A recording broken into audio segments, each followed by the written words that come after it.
నారీ శక్తి జిందాబాద్. ఒక స్త్రీ నిర్ణయించుకుంటే ఆదిపరాశక్తి రూపాన్ని అందుకుంటుంది.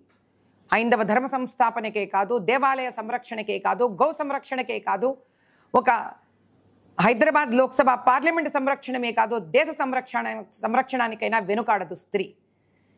ఇక్కడ నా పక్కన నిలబడిన ఈ ఇద్దరు యువతులు ఎంతో ధైర్యంగా చుట్టుపక్కల ఉన్న ఎంతోమంది రాక్షసులకు నిర్భయంగా నిలబడి ఒంగోలు ఆవులను కాపాడారు. ఈ ఆవుల సంరక్షణే ఈ దేశ సంరక్షణ.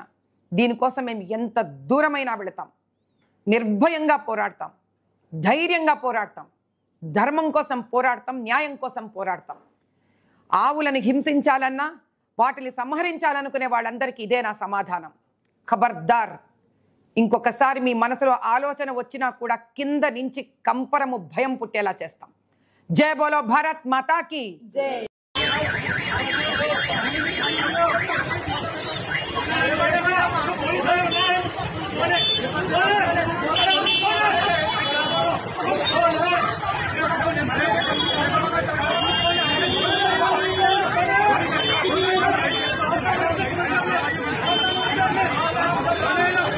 ఎప్పుడు